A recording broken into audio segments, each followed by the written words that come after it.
Class 10th के विज्ञान practice paper मार्च 2024। आज हम इस प्रैक्टिस पेपर का कोड डी पढ़ेंगे और यहाँ पर सेक्शन ए भौतिक विज्ञान फिजिक्स का पोर्शन है। ये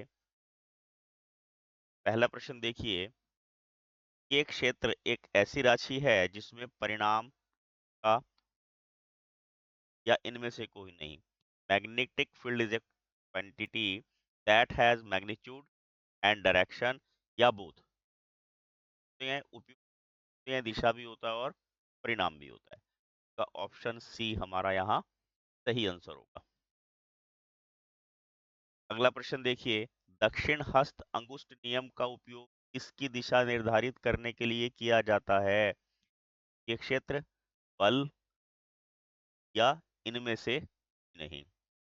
right hand thumb rule can be use determine the direction of magnetic field, force या बोथ। काहे के लिए करते हैं? ये मैग्नेटिक फील्ड के लिए, चुंबकीय क्षेत्र के लिए हम ये क्षेत्र की दिशा जानने के लिए दक्षिण हस्त अंगुष्ठ नियम का उपयोग करते हैं। इसमें दाहिने हाथ की अंगूठा होता है और उंगलियां, ठीक है ना। अंगूठा जो है चालक की दिशा को प्रदर्शित करता है, उंगलियां जो है चुंबकीय क्षेत्र की दिशा को प्रदर्शित करती हैं। नंबर थर्ड देखिए, एक चुंबक के अंदर डैश चुंबकीय क्षेत्र रेखाएं डैश से तक जाती हैं। कहां से कहां तक जाती हैं ये? डैश से दक्षिण दिशा से दक्षिण से उत्तर की तक, ठीक है। Inside magnet magnetic field lines from, कहां से कहां मूव करती हैं? साउथ से नॉर्थ, साउथ से नॉर्थ की तरफ ये। 1 वोल्ट को परिभाषित कीजिए। Define 1 volt. 1 वोल्ट क्या होता है? 1 volt is the potential difference between points in A current carrying conductor when 1 joule of work is done one a charge of 1 coulomb from one point to another point। मतलब किसी धारावाही चालक में दो बिंदु के बीच अगर 1 कूलम आवेश को एक बिंदु से दूसरे बिंदु तक ले जाने में 1 जूल कार्य किया जाए, इन बिंदु के बीच विभवांतर 1 वोल्ट। ठीक है ना। कैसे याद रखेंगे? 1 वोल्ट किसके बराबर बताया हमने आपको? 1 कूलम अपॉन 1। यदि 1 कूलम आवेश एक स्थान से दूसरे स्थान ले जाने के लिए 1 जूल कार्य किया जाए, 1 वोल्ट अंतर कहा जाता है। is the potential difference between 2 points in a current carrying conductor when 1 joule of work is done to move a one charge of coulomb from one point to another point। ठीक है। यदि किसी विद्युत धारावाही चालक के दो के बीच 1 कूलम आवेश को एक बिंदु से दूसरे बिंदु तक ले जाने में 1 जूल कार्य किया जाता है, अंतर 1 वोल्ट है। ठीक है। पांचवा क्वेश्चन हमारे पास असर्शन का है। यहाँ पर क्या बोला है इन्होंने कि बल्ब के तंतु बनाने के लिए उच्च गलनांक के एक प्रबल धातु का उपयोग किया जाता है। बात ठीक है। उच्च गलनांक का होना चाहिए, मेल्टिंग पॉइंट हाई होना चाहिए। बल्ब के तंतु को प्रकाश उत्पन्न करने के लिए जितना संभव हो उतना उत्पन्न ऊष्मा को के रखना चाहिए। ये भी बात ठीक है। उसका रेजिस्टेंस जो है वो ज्यादा होना चाहिए। ठीक है ना। बातें ठीक होगी यहाँ पर। इंग्लिश में भी देखो क्या लिखा हुआ, a strong metal with high melting point. इसका यूज करते हैं हाई मेल्टिंग पॉइंट का। और filament of bulb must retain as much as of heat generated as possible to emit the light. अब ए और आर दोनों ठीक है और आर जो है ए की सही व्याख्या करता है, इसलिए हमें यहाँ ऑप्शन ए आंसर के रूप में चुन। ठीक हो गया। छठा क्वेश्चन देखिए, किसी लेंस की क्षमता को परिभाषित कीजिए, इसका मात्रक बताइए। अब लेंस की क्षमता क्या होती है? लेंस की शक्ति को की उस दूरी के व्युत्क्रम के अनुसार हम मापते हैं। कैसे बोलते हैं? P is equal to 1/f। किसी लेंस की क्षमता की फोकस दूरी का व्युत्क्रम होती है। यहाँ लिख देते हैं लेंस की क्षमता की फोकस दूरी का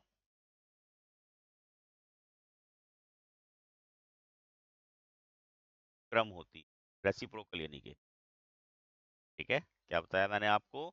the power of lens is defined as the reciprocal of its equal length, ठीक है, और इसके यूनिट्स क्या होते हैं? डायोप्टर। क्या यूनिट्स होते हैं इसके? डायोप्टर। ना नहीं है आपने, ये याद रखना है, पेपर में ये डायोप्टर वाला क्वेश्चन आपने देखा होगा लगभग सभी पेपरों में, पीओ में, लगभग उन सभी में आपको ये देखने को मिला है। 7वां प्रश्न देखिए, सामान्य दृष्टि के मानव नेत्र के दूर और निकट बिंदु को परिभाषित कीजिए। अब दूर बिंदु क्या होता है? वह बिंदु जिस तक कोई नेत्र वस्तुओं को आसानी से देख सकता है, ठीक है ना? मानव नेत्र का दूरस्थ बिंदु वह बिंदु है जहां पर कोई नेत्र जो है वस्तुओं को स्पष्ट देख सकता है, ठीक है ना? और जो नजदीक बिंदु होता है, निकट बिंदु होता है, वह न्यूनतम दूरी, वह कम से कम दूरी जिस पर रखी कोई वस्तु बिना किसी तनाव के अत्यंत स्पष्ट देखी जा सके, उसे हम निकट बिंदु कहते हैं, ठीक है? और दूरस्थ बिंदु कितना होता है? अनंत।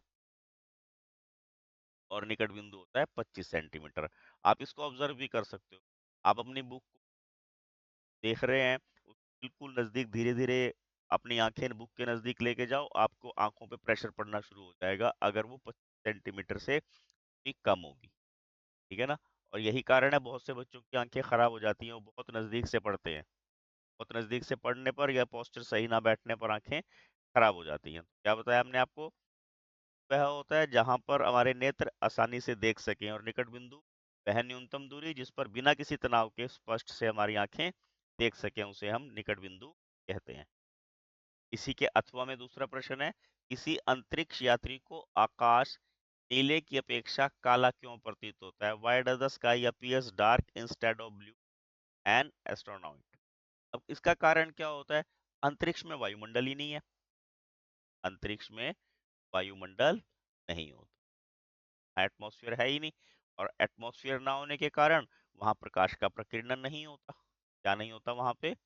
प्रकाश का प्रकीर्णन। आपको अंतरिक्ष में वायुमंडल नहीं होता, वायुमंडल ना होने के कारण प्रकाश का प्रकीर्णन नहीं होता, और प्रकाश का प्रकीर्णन ना होने के कारण आकाश नीले के बजाय उनको काला नजर आता है। Atmosphere in the space, thus no scattering of light takes place in the, ठीक है ना? स्कैटरिंग ऑफ लाइट नहीं होती, इस कारण जो है वो आकाश काला नजर आता है। देखिए, यदि वस्तु को P और F के बीच में रखा जाता है तो अवतल गोलाकार दर्पण द्वारा बनाए गए प्रतिबिंब का किरण आरेख बनाइए।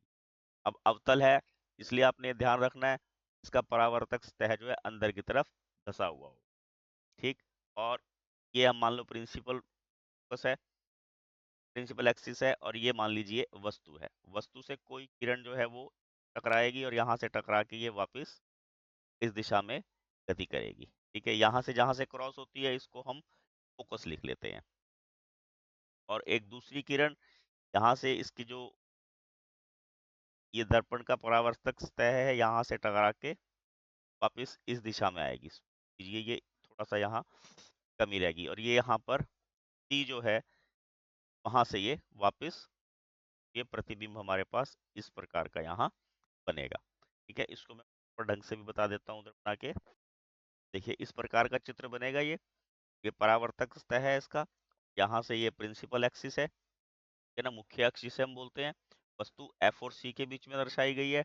आपने क्या ध्यान रखना, एफ और सी पहले कभी नहीं लिख लें, जहां वस्तु लगाई है वहां आप ये रेखा जो है जिसे हम एडी से शो कर रहे हैं यहाँ, इसको लगाइए। मैं बनाने का तरीका समझा रहा हूँ आपको। उसके बाद आपने क्या करना, डी से एक सिंपल सीधी सी रेखा नीचे को खींचिए, ठीक, जिसको हम यहाँ पर ए डैश डी के रूप में देख रहे हैं, ठीक है? उसके बाद आपने वस्तु के सिरे से यहाँ पर ए पर इस जो एडी रेखा पर है कहीं से टच करती हुई ई ए डैश रेखा खींच लेनी है, ठीक है? ये रिवर्स में भी आएगी और वापस में भी जाएगी, ठीक? जहां पे ये रेखा टकराएगी उसको बिंदु बी बोल देंगे, और जहां से होकर जाएगी उसे सी बिंदु बोलेंगे, और जहां से ये दूसरी रेखा ए डैश डी निकली है उसको हम एफ बोल देंगे। ये एफ और सी हम बाद में हमेशा बाद में शो करते हैं। अथवा में क्वेश्चन देखिए, प्रकाश के अपवर्तन के नियम क्या होते हैं? Write laws of refraction of light. आपतित किरण, अपवर्तित किरण और अभिलंब, आपतन बिंदु जो है इसे हम अभिलंब बोल देते हैं, सभी एक ही तल पर होते हैं। क्या बताया मैंने? आपतित किरण, परावर्तित किरण और अभिलंब सदैव एक ही तल पर होते हैं, पहला नियम तो ये है। और दूसरा क्या है, आपतन कोण होता है और परावर्तन कोण है हमेशा बराबर होते हैं। ठीक है, क्या बोला, आपतन कोण और परावर्तन कोण सदैव, आपतन कोण और परावर्तन कोण हमेशा बराबर होते हैं। और इंग्लिश में क्या लिखेंगे, इंसिडेंट रे और रिफ्रैक्टेड रे और पॉइंट ऑफ इंसिडेंट है, they all lie in the same plane. ठीक है, और the ratio of sine of angle incident to the sine of angle refraction is a constant.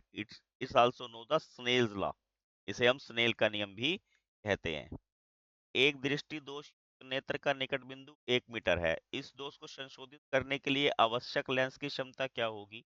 और यह मान लीजिए कि सामान्य नेत्र का निकट बिंदु 25 सेंटीमीटर है। 3 नंबर का क्वेश्चन है, the near point of A hypermetropic eye is 1 meter. What is the power of lens required to correct the defect? Assume that near point of normal eye is 25 centimetre. अब हमारे पास यहाँ पर v कितना हो जाएगा, तीनों निकट बिंदु है, v हो जाएगा हमारे पास -1 मीटर। ठीक है, अब u कितना है 25 सेंटीमीटर, यानी कि -25 सेंटीमीटर। अब यहाँ पे मीटर में है, यहाँ पे सेंटीमीटर में, सबसे पहले हम इसको मीटर में कन्वर्ट कर लेते हैं, यानी कि -0.25 मीटर। और फार्मूला क्या है, 1/f = 1/v -1/, ठीक हो गया। और 1/f मुझे फाइंड आउट करना है, 1/v है -1 माइनस, अब ये आ जाएगा -1.25 के बाद 1/f -1 एज इट इज मान लेते हैं, और ये माइनस और माइनस प्लस हो जाएगा। और यहाँ पर जैसे 1/0.25 है ना, इस पॉइंट की हमने पर लगा लिया, और इसको कट करेंगे तो हमारे पास क्या आ जाएगा, 1/f कितना आ गया हमारे पास 3, कितना आ गया ये 3। अब यही हमारे पास पावर ऑफ लेंस आ गई। ठीक है, क्योंकि पावर ऑफ लेंस क्या होती है, 1/f, 1/f क्या है हमारे पास 3। अब यहाँ पे 3 पर मीटर यानी कि 3 डायोप्टर हम पावर ऑफ लेंस ये बता देंगे। ठीक है, इन्होंने यही पूछा था हमसे कि पावर ऑफ लेंस यहाँ पर क्या होगी। देखिए 5 मार्क्स का क्वेश्चन है, ओ के नियम को परिभाषित करें और समझाइए। अगला क्या होता है, किसी भी चालक तार में विभवांतर विद्युत धारा के समानुपाती होता है, V is directly proportional to I। Potential difference across the end of the given wire is directly proportional to the current flowing it। ठीक है ना, हमने क्या ध्यान रखना कि V is directly proportional, अगर इतना भी आप लिखाओगे तो आपको 1 नंबर जरूर देंगे टीचर। क्या बताया मैंने, किसी भी चालक तार में विभवांतर विद्युत धारा के समानुपाती होता है।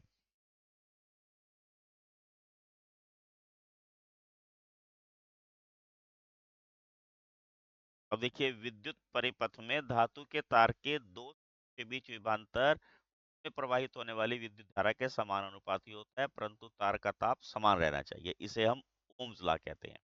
The potential difference across the end of a given metallic wire is in a electric circuit is directly proportional to the current flowing through it, provided its temperature remains the same, this is called Ohm's law। अभी क्या बताया मैंने, V is directly proportional I, और V is equal to I R, जो R है वो constant, proportionally constant होता है। दिए गए धातु के लिए दिए गए ताप पर R एक स्थिरांक होता है जिसे हम प्रतिरोध कहते हैं। R is a constant of given metallic wire at a given temperature and is called its resistance. यह गुण है कि वह अपने में प्रवाहित होने वाले विद्युत आवेश के प्रवाह का प्रतिरोध विरोध करता है। It is the property of conductor to resist the flow of charge through it. है, और प्रतिरोध का ऐसा ही मात्रक क्या होता है, ओम। है ना, प्रतिरोध का ऐसा ही मात्रक क्या होता है, और V is equal to I R हमने बताया था, अगर I निकालना हो तो V अपॉन आर। स्पष्ट है कि प्रतिरोध से प्रवाहित होने वाली विद्युत धारा उसके प्रतिरोध के समानुपाती होती है। यदि प्रतिरोध दुगना हो जाएगा तो विद्युत धारा आधी हो जाएगी। ठीक है ना, इसी के अथवा में दूसरा प्रश्न है, देखिए 5 नंबर में, एक विद्युत लैंप जिसका प्रतिरोध 20 ओम है। अब आपने क्या ध्यान रखना, आर कितना है, 20 ओम, तथा 4 ओम प्रतिरोध का चालक 6 वोल्ट की बैटरी से चित्र में दिखाए गए अनुसार संयोजित है।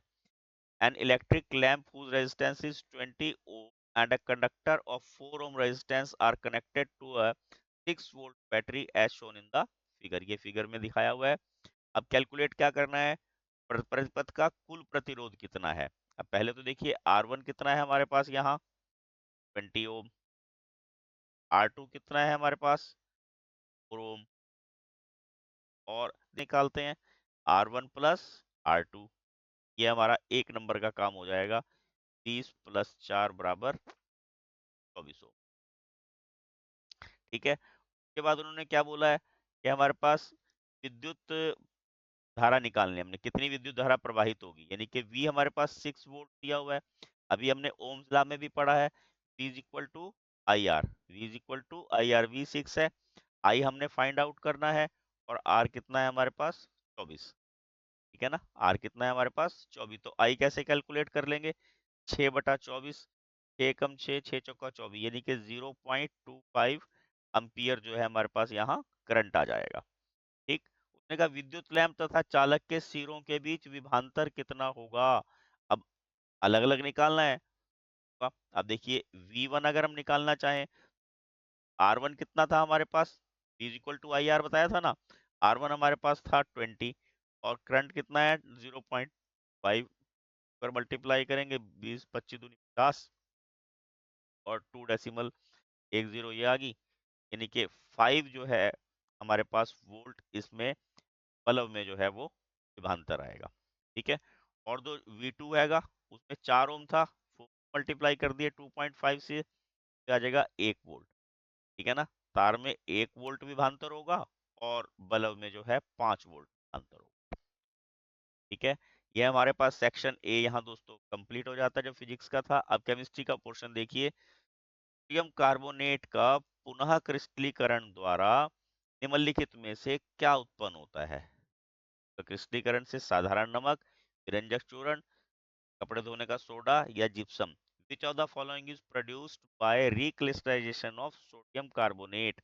अब सोडियम कार्बोनेट क्या है, देखिए Na2CO3।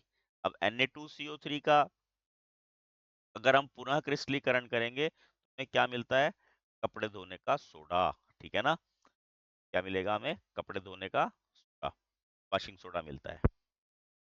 अगला देखिए, which is the most ductile metal. चांदी, सोना, प्लेटिनम, तांबा। Which is the most ductile metal, silver, gold, platinum या कॉपर। कौन सा होता है सबसे डक्टाइल, सोना, क्योंकि इसकी 1 ग्राम सोने की हम 2 मीटर लंबी तार बना सकते हैं। ठीक है ना, अब यहाँ पे उन्होंने डक्टाइल लिख दिया इंग्लिश में भी और हिंदी में भी, यहाँ पे तन्य लिखना चाहिए था इनको। ठीक है ना, सबसे अधिक तन्य धातु कौन सी होती है, सोना, क्योंकि 1 ग्राम सोने की हम 2 किलोमीटर लंबी तार बना सकते हैं। 13वां क्वेश्चन देखिए, एथेनोइक अम्ल डैश के साथ अभिक्रिया करके एथीन एथिल एथेनाइट बनाता है। एथेनॉल के साथ करेगा तब बनाएगा, देखिए कैसे। एथेनोइक अम्ल क्या होता है, CH3COOH प्लस C2H5OH, यहाँ से क्या बन जाएगी, एस्टरीकरण की अभिक्रिया भी बोलते हैं इसको हम। CH3CO और ये C2H5 प्लस H2O, ये क्या बन गया, इथाइल एथोनेट। ठीक है ना, क्या बन गए, इथाइल एथोनेट बन जाता है जब हम इसको अल्कोहल को एथेनोइक अम्ल के साथ अभिक्रिया कराते हैं। तो नंबर 14 देखिए, उस रासायनिक यौगिक का नाम बताइए जो दांतों का इनेमल बनाता है। Name the chemical compound which makes the tooth enamel. Enamel किसका बनता है, कैल्शियम हाइड्रोक्सी हाइड्रोक्सी एपाटाइट, एपाटाइट। ठीक है ना, या हिंदी में भी लिख देता हूँ, कैल्शियम हाइड्रोक्सी एपाटाइट।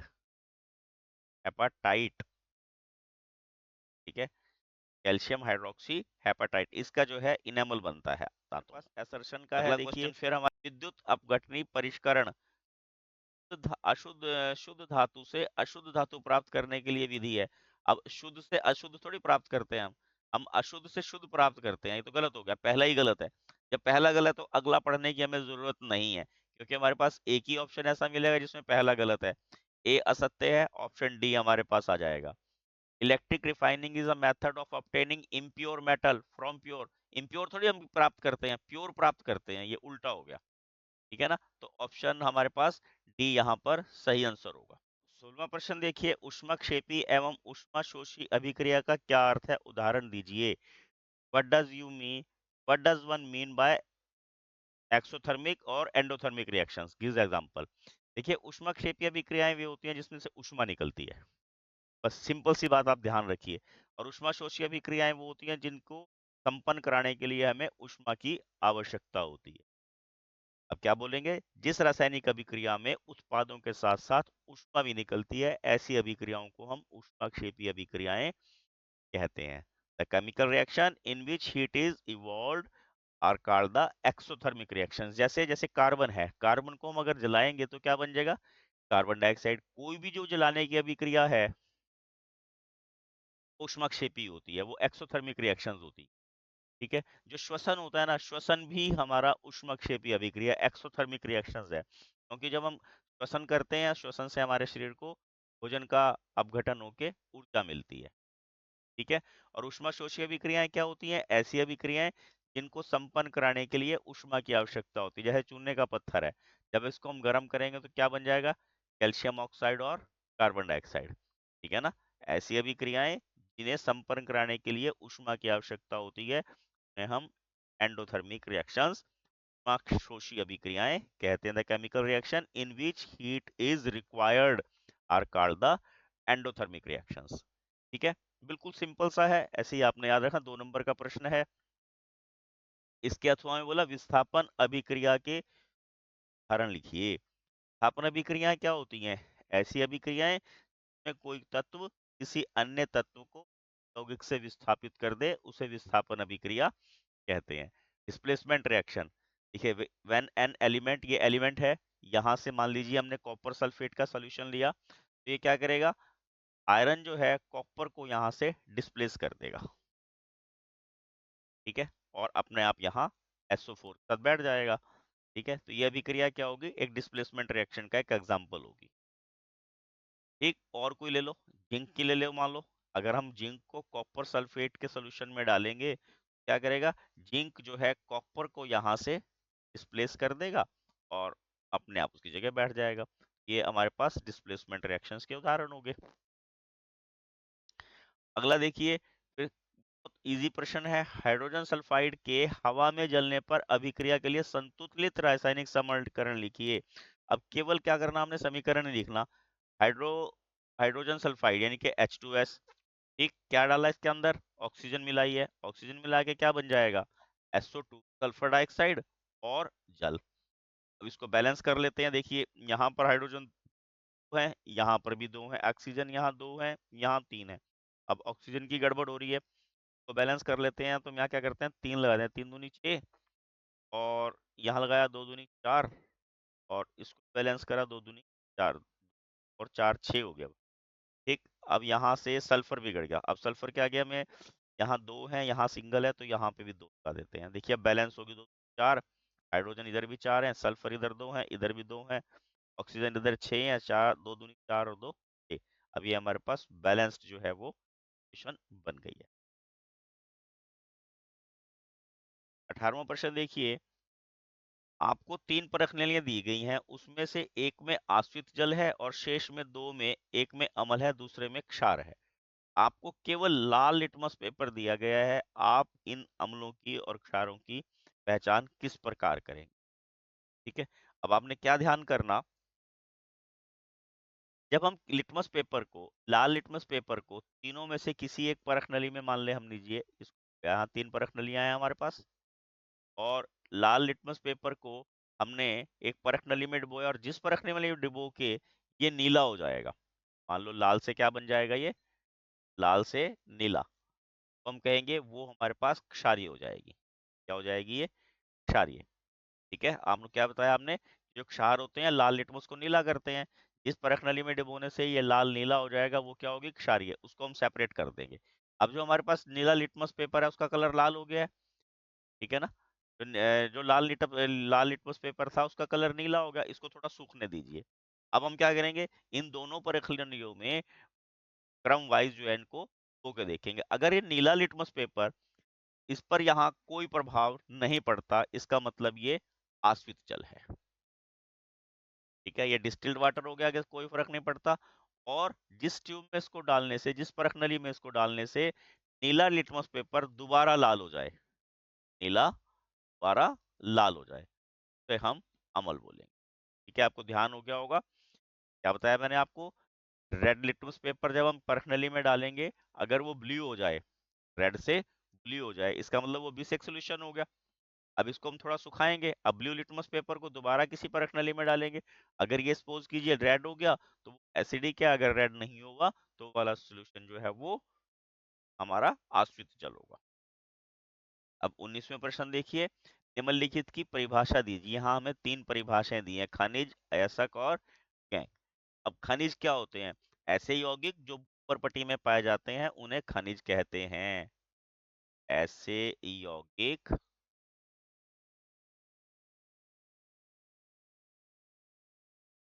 ऊपर पट्टी पर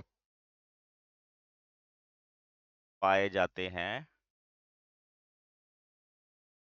उन्हें खनिज कहते हैं। क्या कहते हैं उन्हें? खनिज। ठीक है, क्या बताया मैंने आपको? प्राकृतिक रूप से पाए जाते हैं, यानी कि naturally occurring elements in earth crust are called the minerals. ठीक है, और ऐसे क्या होते हैं? ऐसे खनिज जिनसे धातु प्राप्त करना सरल तथा आसान हो, उन्हें हम अयस्क कहते हैं। ठीक है, क्या बताया मैंने? ऐसे खनिज जिनसे धातु निकालना सरल तथा आसान हो, उन्हें हम अयस्क कहते हैं। और गैंग क्या होती हैं? अयस्कों में पाए जाने वाली अशुद्धियां गैंग कहलाती हैं। अयस्कों में पाए जाने वाली अशुद्धियां गैंग कहलाती हैं। हाँ, इम्प्योरिटीज। प्रत्यूष ने सल्फर चूर्ण को स्पैचुला में लेकर उसे गर्म किया, जैसा कि उसने चित्र में दिखाया है। एक परख नली को उल्टा करके उसने उत्सर्जित गैस को एकत्र किया। ठीक है, यहाँ पे परख नली में उन्होंने किया हुआ है।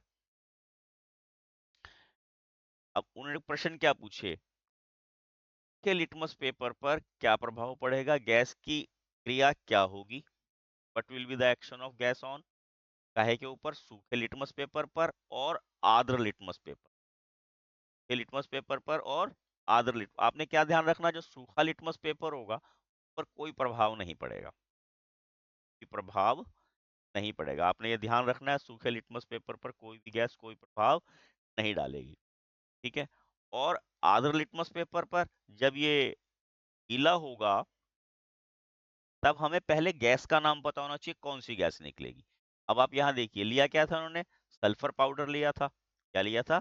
Sulphur powder. तो सल्फर पाउडर से क्या मिलेगा? Sulphur dioxide. क्या मिलेगा? गीले लिटमस पेपर पर क्या प्रभाव पड़ेगी, हम पर डालेगी, हमने ये बताना है। अब सल्फर डाइऑक्साइड क्या है? ये अधातु है। ठीक है ना? तो अधातु के ऑक्साइड होते हैं, वो कैसे प्रकृति के होते हैं? अम्लीय प्रकृति। कैसे होते हैं? अम्लीय प्रकृति। ठीक है ना? ये अधातु के जो ऑक्साइड होते हैं वो अम्लीय प्रकृति के होते हैं। और अम्ल जो है लिटमस पेपर पर क्या प्रभाव डालेंगे? आर्द्र लिटमस पेपर पर क्या प्रभाव डालेंगे? देखो, नीले लिटमस को लाल कर देंगे। क्या कर देंगे? नीले लिटमस को लाल कर देंगे। ठीक है, हमने पहले में आपको ये नहीं बताया था कौन सी गैस लेगी, क्योंकि सूखे लिटमस पे तो कोई भी प्रभाव नहीं डालेंगी। ठीक है, गीले लिटमस पेपर पे क्या होगा? अब ये देखना पड़ेगा गैस कौन सी है। गैस थी सल्फर डाइऑक्साइड। सल्फर क्या है? एक अधातु है। ठीक है ना? अधातुओं के ऑक्साइड अम्लीय प्रकृति के होते हैं, और अम्लीय प्रकृति के ऑक्साइड क्या करेंगे? नीले लिटमस को लाल कर देंगे। क्या काम करेंगे? नीले लिटमस को लाल कर देंगे। पर दी गई अभिक्रिया के लिए संतुलित रासायनिक समीकरण लिखो। सल्फर थी, सल्फर को प्रेजेंस में हमने जलाया। ठीक है, यहाँ हीटिंग करी तो क्या हो जाएगा? एसओ सल्फर डाइऑक्साइड बन जाएगा। ठीक है, निम्नलिखित का नामकरण कीजिए। अब इनके नाम बताने हैं, देखिए हमने। अब यहाँ सबसे पहले अपने कार्बन गिनने कितने हैं, 1 2 3 4। 4 कार्बन वाले को क्या बोलते हैं हम, ब्यूट। क्या बोलते हैं, ब्यूट। और यहाँ डबल बॉन्ड है तो क्या बन गया ये, ब्यूटीन। क्या बन जाएगा ये, ब्यूटीन। अब यहाँ पे कार्बन देखिए 1 2 3 4 5 6। अब 6 कार्बन वाले को क्या बोलते हैं, हेक्स। और सिंगल बॉन्ड वाले हैं सारे, क्या बन जाएगा, हेक्सेन। क्या बन जाएगा ये, हेक्सेन। अब यहाँ देखिए क्या है, सिंगल कार्बन है यानी कि मिथ हैगा ये। और साथ में क्या माना जाएगा, CHO ग्रुप, अल एल्डिहाइडिक ग्रुप है ये। क्या बन जाएगा ये, मिथेनल। क्या बन जाएगा ये, मिथेनल। अगले में देखिए 1 2 3। 3 यहाँ पे कार्बन है, क्या बन जाएगा, प्रोप। और OH लगा है, अल्कोहलिक ग्रुप। क्या बन जाएगा ये, प्रोपेनोल। क्या बन गया ये, पेनोल। ठीक हो गया। अगला देखिए 1 2 3। 3 कार्बन है तो ये प्रोप।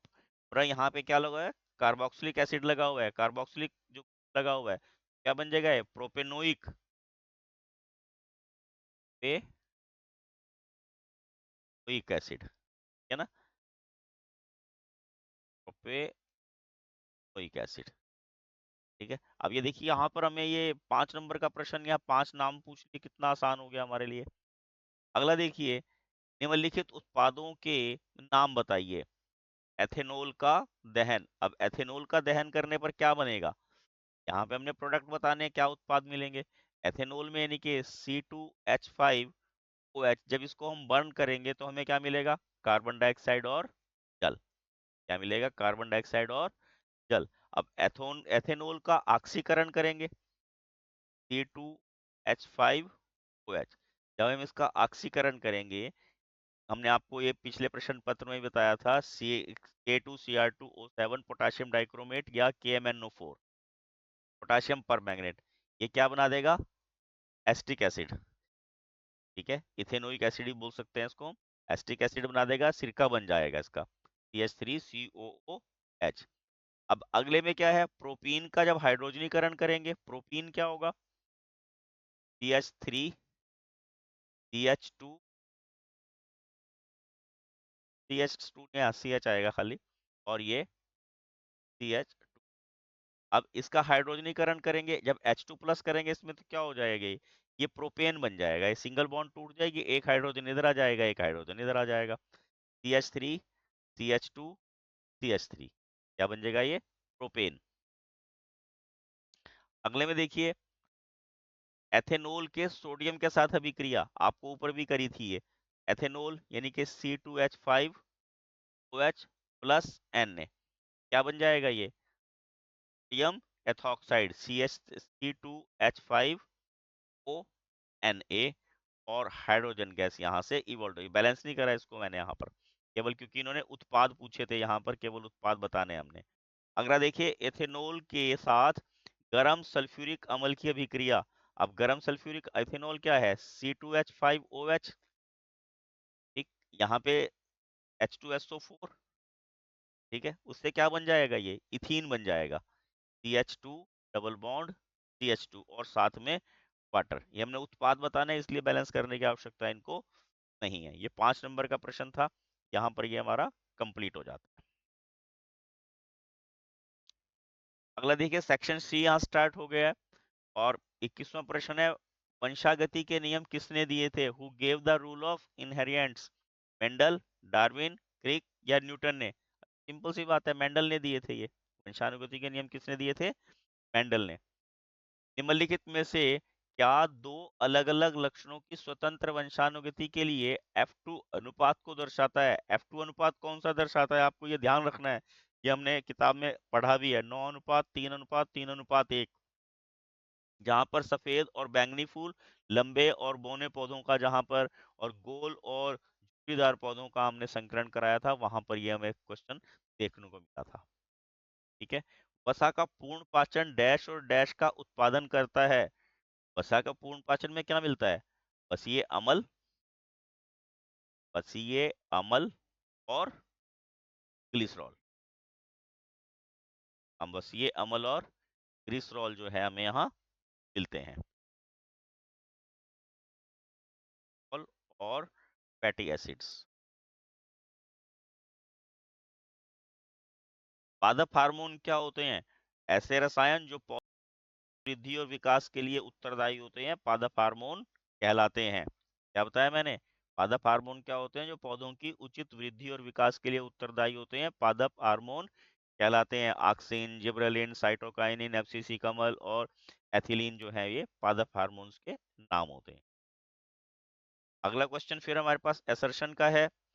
और लैंगिक जनन से अलैंगिक जनन की तुलना में अधिक विभिन्नताएं उत्पन्न होती हैं। बिल्कुल ठीक है, जो लैंगिक जनन होता है उसमें अधिक विभिन्नताएं उत्पन्न होती हैं। तो भिन्न जीवों की युग्म कोशिकाएं लैंगिक जनन में युग्मनज द्वारा एक नए जीव का निर्माण करती हैं, ये भी बात ठीक है। और ये इसी आधार पर लैंगिक जनन में नए जो गुण उत्पत्ति होती है। इसलिए ऑप्शन ए और आर दोनों सही हैं। आर ए की सही व्याख्या करता है। Sexual reproduction results in more variation than asexual reproduction. ठीक है, germ cells from cells combine during sexual reproduction to form a individual. तो बातें ठीक है, और आर जो है इसकी सही एक्सप्लेनेशन करता है। ऑप्शन ए हमें यहाँ सही आंसर मिलेगा। अगले में देखिए, मनुष्य में वृषण द्वारा किए जाने वाले कार्य क्या हैं? अब what are the functions of perform by testis in human? अब वृषण के क्या कार्य होते हैं? शुक्राणुओं का उत्पादन करना, हार्मोन्स का उत्पादन करना। कौन सा हार्मोन उत्पादन होता है वृषणों से? टेस्टोस्टेरोन होता है, टेस्टोस्टेरोन।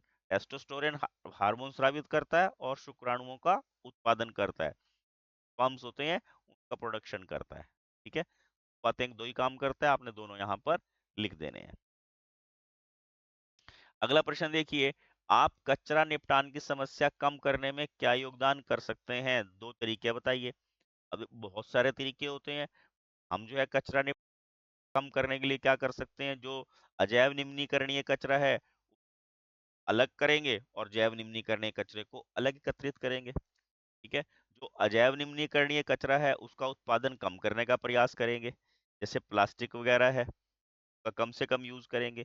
और हम क्या कर सकते हैं, जो अजैव निम्नीकरणीय कचरा है, प्लास्टिक है, जो कांच की बोतल्स हैं, हम पुनः चक्रण के लिए सेल कर सकते हैं। ठीक है, और जो खाद का उत्पादन है, जो जैव निम्नीकरणीय कचरा है, उससे हम खाद का उत्पादन कर सकते हैं। इसमें बहुत सारे तरीके आप लिख सकते हैं, दो लिखने हैं हमने, बहुत सारे तरीके आपको ध्यान में आ जाएंगे इसके।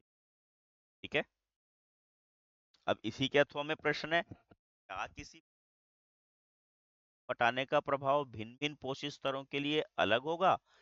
क्या किसी पोषक स्तर के जीवों को पारितंत्र को प्रभावित किए बिना हटाया जा सकता है?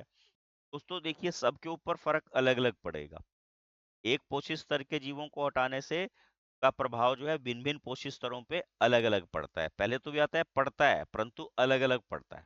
ठीक है, दूसरा क्या है, अगर किसी पोषक स्तर के सभी जीवों को हटा दिया जाए तो ऐसा तो है ही नहीं पारितंत्र पे प्रभाव प्रभाव नहीं पड़ेगा। पारितंत्र पे बिल्कुल प्रभाव पड़ेगा, है ना।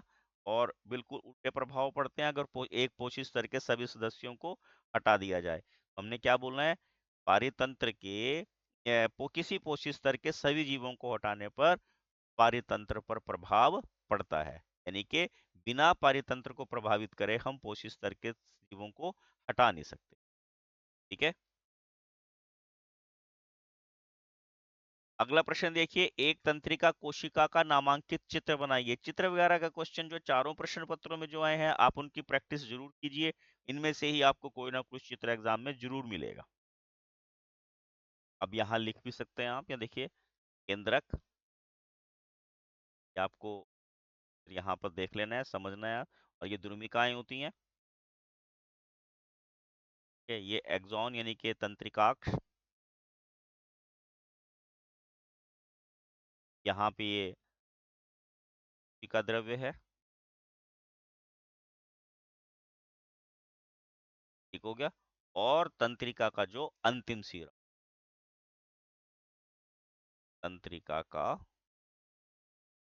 अंतिम आप इसमें उल्टा सीधा थोड़ा बहुत टेढ़ा मेढ़ा जैसा भी बनाओगे आपको उसके टीचर नंबर जरूर देते हैं, इसलिए आपने जो चित्र वाला क्वेश्चन है वो तो छोड़ना ही नहीं है। 29वां प्रश्न देखिए, यौवनारंभ के समय लड़कियों में कौन से परिवर्तन दिखाई देते हैं?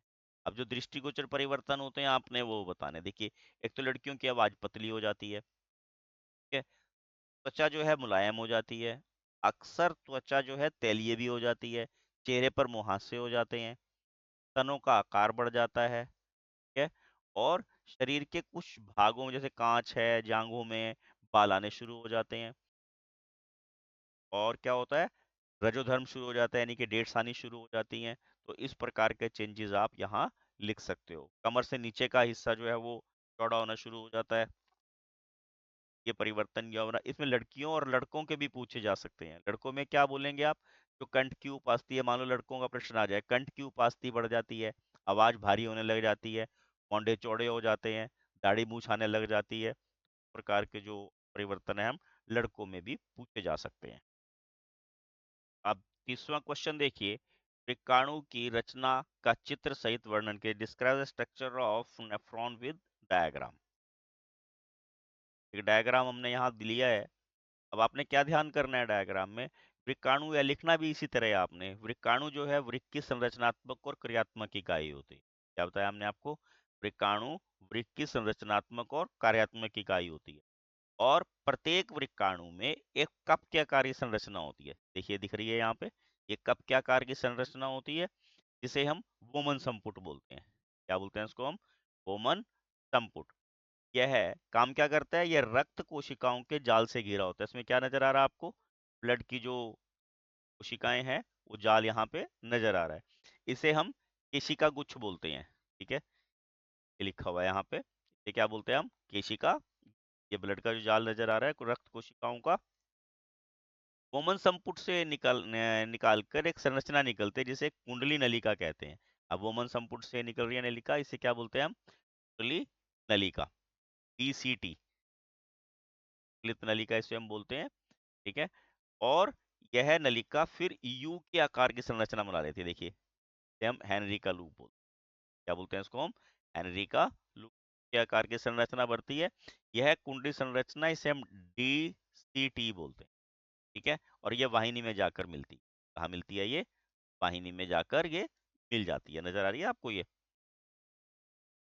अब इसकी कार्यविधि कैसे लिखनी है आपने, वृक्क जो है काम क्या करता है, धमनी से रक्त को वोमन संपुट के केशिका गुच्छ में लेके आता है। कहाँ लाता है, यहाँ केशिका गुच्छ में। यहाँ रक्त आएगा, इम्प्योर रक्त आएगा यहाँ पे, तो जिसमें छानने का काम होता है। यहाँ पर क्या काम होता है, रक्त को छानने का काम होता है। और जो प्रारंभिक निस्पंदन होता है उसमें सोडियम, कैल्शियम या जो पोटाशियम है ये प्रचुर मात्रा में होता है, और जल यहाँ रह जाता है, ठीक है ना। जो प्रारंभिक निस्पंदन है इसमें जो ये आयन होते हैं और जल होता है, इसका छानने का काम होता है। इसमें कुछ ग्लूकोज और कुछ यूरिया भी होता है। जैसे जैसे निस्पंदन यहाँ से इस नलिका में से गुजरेगा, वैसे वैसे जो इसमें से जो इंपॉर्टेंट मटेरियल होते हैं वो रक्त कोशिकाएं अवशोषित कर लेती, ठीक है ना। हेनरी के लूप में से जैसे जैसे ये गुजरता है, जो इंपॉर्टेंट मटेरियल होते हैं उन्हें जो है रक्त कोशिकाएं अवशोषित कर लेती हैं, और अधिक जल, यूरिया, जो वेस्ट मटेरियल होता है वो बाथरूम के रूप में एकत्र करके समय समय पर शरीर से बाहर निकालते रहते हैं। इस प्रकार हमने ये लिखना थोड़ा सा ही है, पर जो जैसे जैसे मैंने बताया उस प्रकार आप इसको लिख सकते हो। मेरे चैनल पर आपको ये प्रश्न पूरी तरह से, जहाँ अभ्यास के प्रश्न किए हुए हैं वहां पर ये बिल्कुल विस्तृत रूप से लिखा हुआ भी मिलेगा। और इसी के अथवा में प्रश्न है, पादप में जल और खनिज का वहन कैसे होता है। ये हमने आपको पिछले प्रश्न पत्र में भी पढ़ाया था कि जल का और खनिज का वहन किस प्रकार होता है, ठीक है, आप इसको वहां से पढ़ सकते हैं। तो ये हमारा प्रश्न पत्र का जो डी सेट था वो कंप्लीट हो जाता है। Please like, share and subscribe my channel. Thank you, have a nice day.